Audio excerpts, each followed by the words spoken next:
Hello विद्यार्थियों, class 10th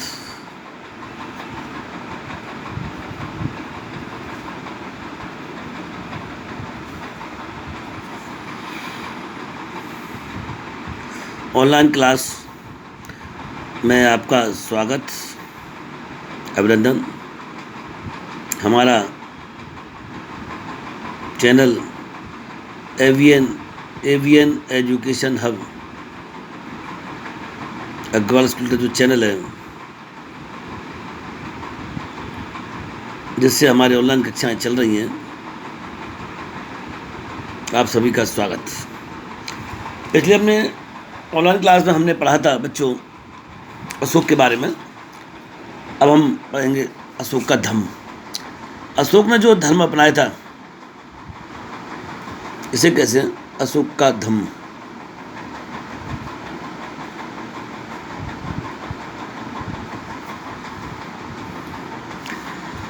भाई सब जानते हैं, हमने पहले वीडियो में पढ़ा था कि अशोक ने कलिंग विजय के बाद बौद्ध धर्म अपना लिया था, और उसने बौद्ध धर्म अपनाने के बाद ऐसा कभी नहीं किया कि जबरदस्ती जनता के ऊपर बौद्ध धर्म को थोपा उसने।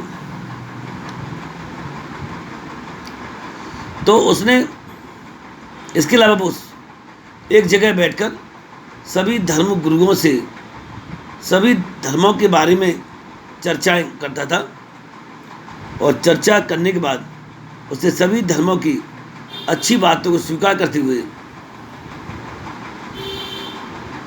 एक धर्म बनाया, जिसे अशोक का धम्म कहते हैं, जिसमें उसने न्याय के बारे में बताया, किसी जीव जंतु को न सताने की बात कही, और ऐसे ऐसे अच्छी बातों को उसमें समावेश किया, और जनता को सुख पहुंचाने के लिए कार्य करने पर जोर दिया, शांतिपूर्ण तरीके से जीवन व्यतीत करने पर जोर दिया। और सबसे बड़ी बात अपने धर्म में जो अशोक ने कही, वो इस बात पर सबसे ज़्यादा फोकस और जोर दिया कि अहिंसा के सिद्धांत को अपनाया जाए।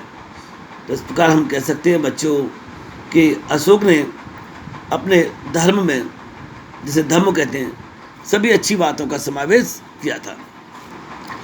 अब देखिए, जो मौर्य वंश के शासक हैं, ब्रह्मगुप्त मौर्य वंश के अंतिम शासक थे, और कहते हैं पुष्पमित्र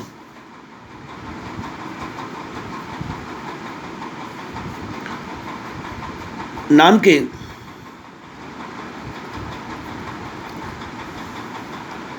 सेनापति ने ब्रह्मगुप्त की हत्या कर दी,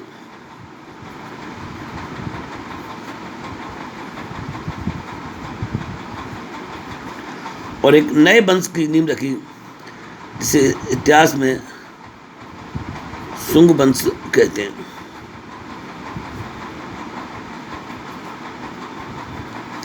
इस प्रकार एक विशाल मौर्य साम्राज्य का अंत हो गया।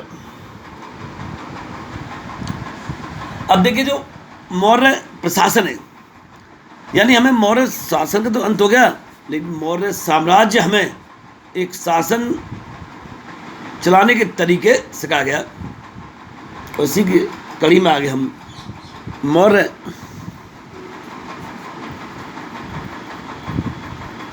प्रशासन के बारे में पढ़ेंगे। देखो, मौर्य प्रशासन में सबसे पहले था केंद्रीय शासन।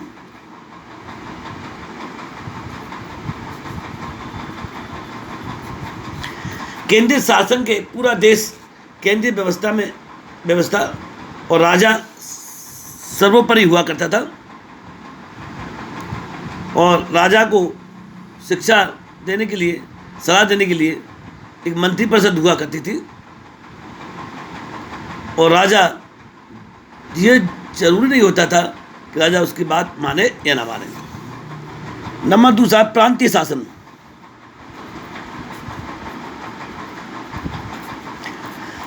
जैसे आज हमारा देश प्रांतों में बटा हुआ, राज्यों में बटा हुआ है, ऐसे ही मौर्य साम्राज्य के समय भी नगर को प्रांतों में बांटा हुआ था, मौर्य प्रशासन को, और वहाँ पर राजा के जो कृपा पात्र व्यक्ति हुआ करते थे वो उन क्षेत्रों पर प्रांतीय प्रशासक के रूप में कार्य करते थे। उनकी एक अलग से सेना होती थी जो युद्ध के समय राजा को सहयोग करती थी। नंबर तीसरा, नगर प्रशासन।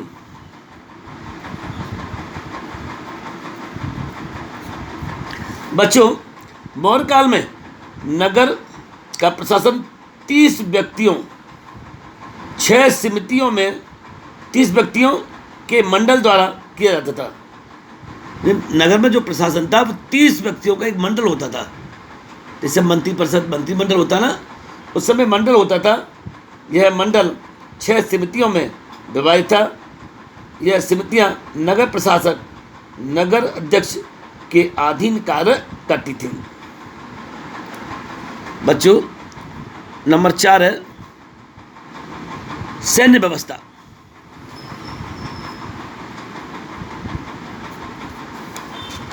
मौर्य काल में सेना 5 भागों में विभाजित थी, जिनमें सबसे निचले स्तर पर पैदल सेना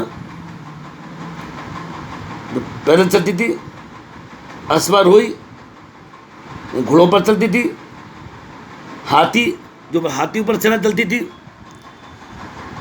और एक नौसेना भी शामिल थी, रथ सेना भी शामिल थी। जो बड़े जागीरदार वाला होते थे वो रथों पर चलते थे। सैनिक प्रबंध की देखरेख करने वाला अधिकारी अंतपाल कहलाता था। बच्चों ध्यान रखना, ये शब्द आ रहे हैं, कभी कभी पूछता अंतपाल कौन होता था, ठीक है ना। तो सेना का प्रबंध करने वाले अधिकारी को अंतपाल कहा जाता है। न्याय व्यवस्था।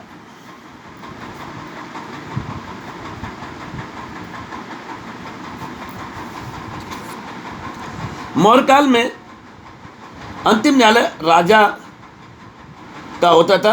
राजा किसी भी न्यायालय के फैसले को रद्द कर सकता था। न्याय की सबसे छोटी इकाई ग्राम सभा थी, है ना।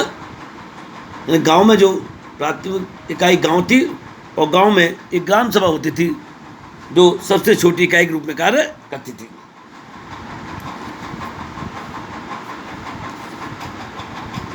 इसके ऊपर संग्रहण, दौड़मुख एवं जनपदीय न्यायालय होते थे, जो न्याय व्यवस्था पूरी तरह पक्षपात रहित और विधि पर आधारित थी, विधि कानून पर आधारित थी।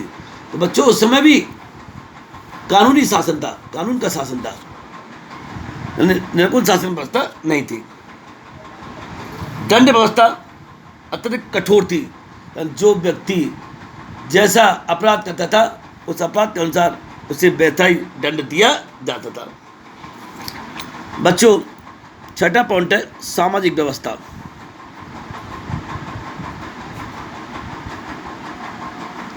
हम पढ़ रहे हैं मौर्य प्रशासन के बारे में पढ़ रहे हैं,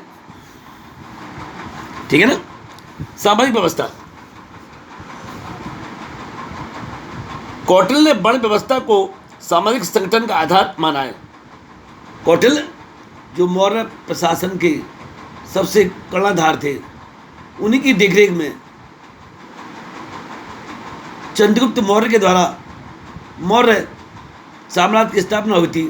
तो कौटिल्य का सबसे ज़्यादा, जिन्हें आचार्य विष्णुगुप्त के नाम से भी जानते हैं, चाणक्य के नाम से जानते हैं, उनकी छत्र छाया में ही सामाजिक व्यवस्था थी।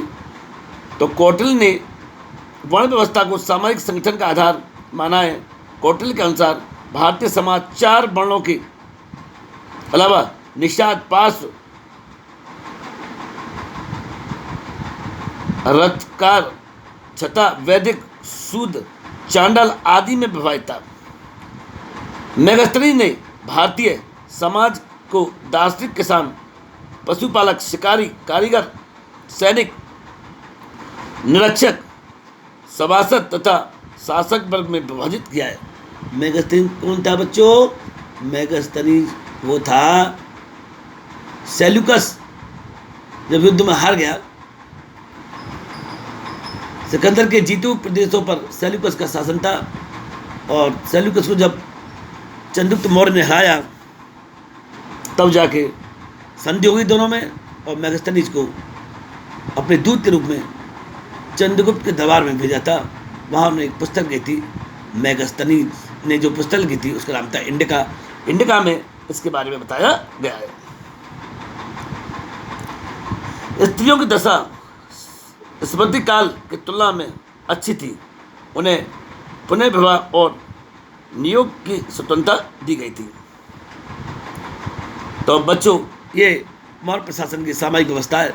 हमने बताया था ऊपर कि पुष्पमित्र नाम के सेनापति ने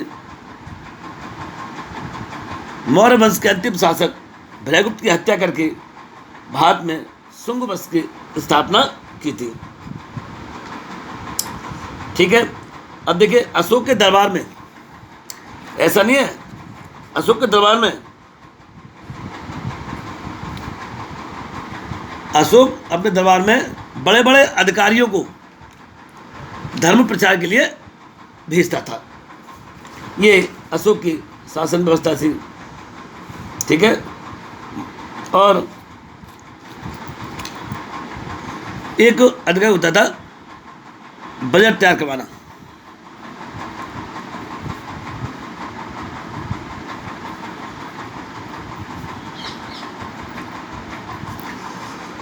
अशोक के शासनकाल में समार्ता नाम का एक अधिकारी होता था, जिसका प्रमुख कार्य बजट तैयार करना होता था। यानी आय और व्यय का हिसाब किताब समार्ता के द्वारा रखा जाता था। कभी कभी छोटे क्वेश्चन के रूप में पूछ सकता है बच्चों कि समार्ता के प्रमुख कार्य क्या थे। यानी वार्षिक देश के लिए उस समय वार्षिक बजट तैयार करना, अर्थात आय और व्यय का लेखा जोखा समार्ता के द्वारा तैयार किया जाता था। अब पुष्पमित्र शुंग में मैंने बताया था कि ये मौर्य वंश के अंतिम शासक बृहदत्त की हत्या करके, जो बृहदत्त का सेनापति था और लगभग 185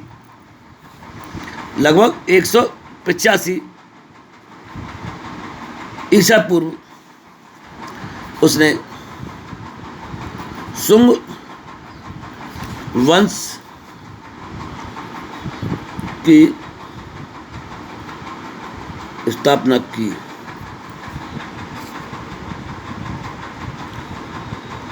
ठीक है ना।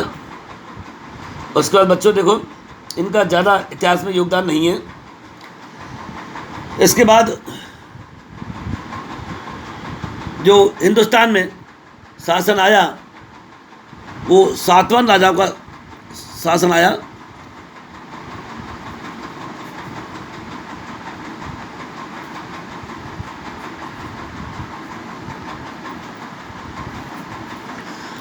सातवां राजा जो दक्षिण का एक राजवंश है, जिसने लगभग पूरे भारत पर राज्य किया, और सातवां राजाओं में दक्षिण में सबसे जो प्रमुख राजवंश था वो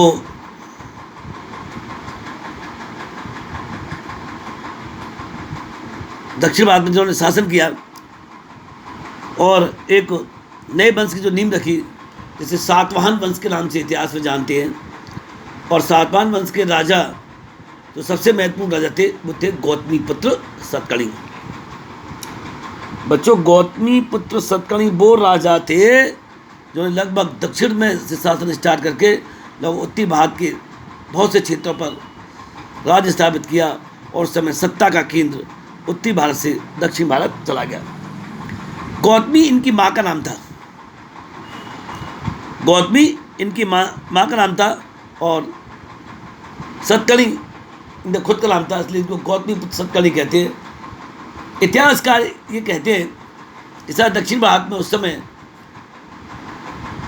प्रधान व्यवस्था ना होकर मातृ प्रधान व्यवस्था थी, जिसके कारण माँ का नाम लिया जाता था। तो बच्चों, हमने सातवाहन वंश के बारे में ज़्यादा हमारी जो पुस्तक है उसमें नहीं दिया है। तो केवल इतना ही बताया गया है कि गौतमीपुत्र सातकर्णी ने आसपास के क्षेत्रों को जीतकर सातवाहन वंश की नींव हिंदुस्तान में रखी और लगभग इसका शासन उत्तरी भारत तक रहा। इस प्रकार से आज हम अपनी इस कक्षा को यहीं समाप्त करते हैं। देखिए, मैंने आपको पहले भी बताया था कि आप हमारा जो ऑनलाइन लेक्चर हैं, हमारी कक्षाएं चल रही हैं, उसको सुनने के बाद जो टॉपिक हम पढ़ा रहे हैं विस्तार से उन्हें आप एक बार पुस्तक से ज़रूर पढ़ लें बच्चों। मेरा दावा है, मेरी गारंटी है, आप जीवन में कभी उसे भूलेंगे नहीं। तो बच्चों, आपको पढ़ाई हमारी अच्छी लग रही होगी। हमारे डायरेक्टर सर की ओर से विशेष इस बात पर फोकस किया गया कि बच्चे खूब पढ़ें। हमारे जो चैनल है एवीएन एजुकेशन हब, आप उसे लाइक करें, सब्सक्राइब करें और शेयर करें और अन्य बच्चों को भी बताएं। जय हिंद, जय भारत।